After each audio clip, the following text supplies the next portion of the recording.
2 hektaryang plantasyon ni Citronella na makukua sa Zone 7 Barangay San Vicente sa Banwaan ng Pamplona, Camarines Sur. Anatumtum ning kalayo kanakaaging Sabado. Mag-aalas 7 ning banggi kan buminong karas an kasulo. Mag-aalas 9 ning banggi kan maideklara ining fire out na uminabot sa first alarm. Sigun kay Senior Fire Officer Tri Ronald Tumbado, an officer in charge kang Pamplona BFP.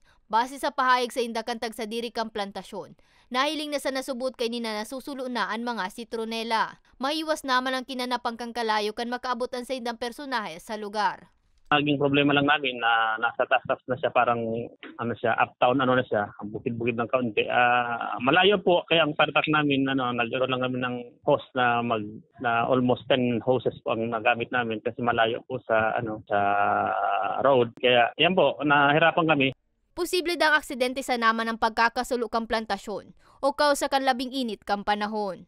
Padagos pa inipigi-imbestigaran kang otoridad.